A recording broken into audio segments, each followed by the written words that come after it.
Squirrels on Skis by J. Hamilton Ray. Nobody knew how the mania grew.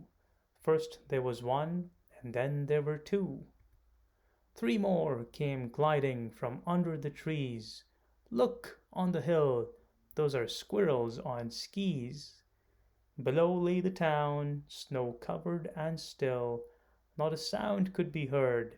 All was silent until swish swooped the skiers, all dressed for play, 85 squirrels and more on the way, and each of them balanced on two little skis, wearing muffs on their ears and pads on their knees, and all of them holding two tiny poles, which they stuck in the snow, making two tiny holes.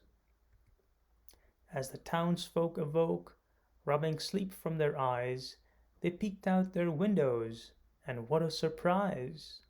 Wherever they looked there were squirrels on skis, skiing in groups of sixes and threes. They skied through the green in the town's center mall. They skied down the roof of the great village hall. They skied by a church that was filling with people. One squirrel climbed up, and he skied down the steeple. They skied through the yards of the town's well-to-do. They knocked down a snowman and garbage can too. With a swish and a swoop and a crackle and crunch, they had so much fun skiing they forgot to eat lunch.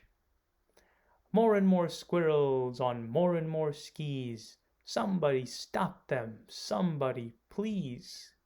So the mayor called a meeting, but there was no agreeing on the best way to keep all those squirrels from skiing. "Let's ask Stanley Powers," said a man dressed in blue. "He's a pest control guy. He'll know what to do."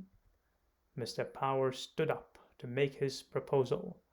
"There are many good ways to do squirrel disposal. There are poisons and traps, and zappers are nice, but I'd recommend my new vacuum device."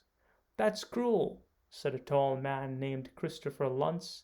Then everyone started to talk all at once.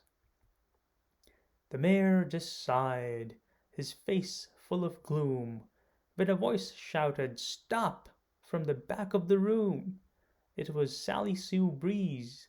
She could not have been shorter, but everyone listened 'cause she's a reporter.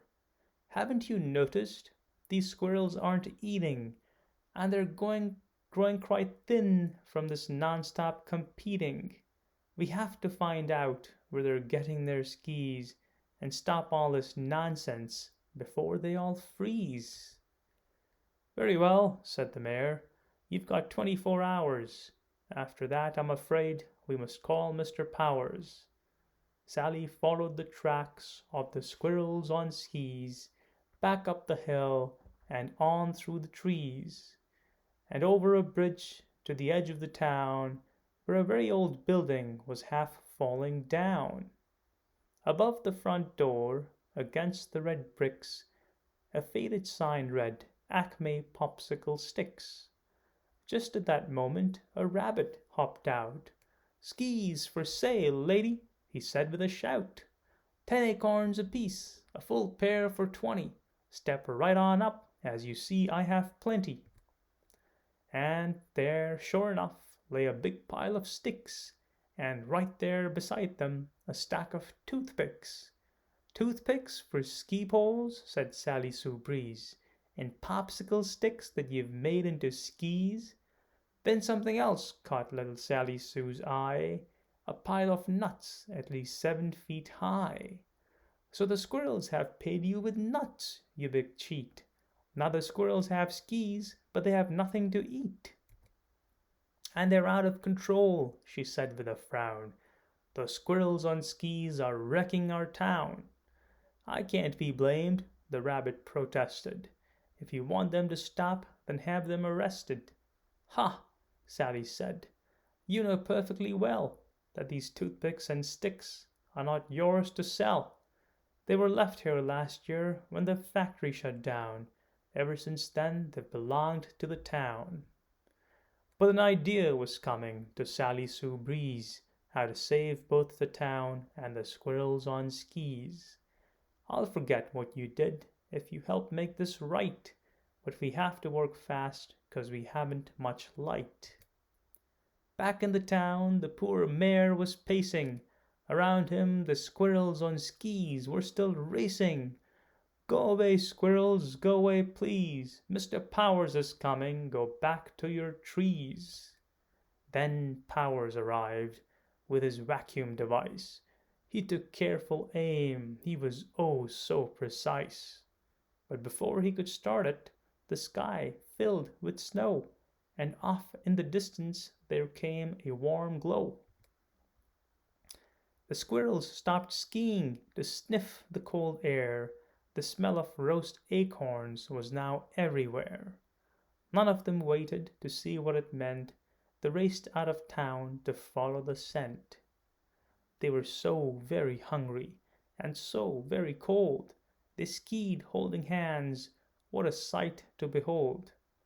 Over one final drift of the thickening snow, they skied right on up to that welcoming glow. And there stood the rabbit with sweet Sally Sue roasting the nuts on a big barbecue. Sally spoke first. Come, please take a seat. Warm your feet by the fire and have something to eat.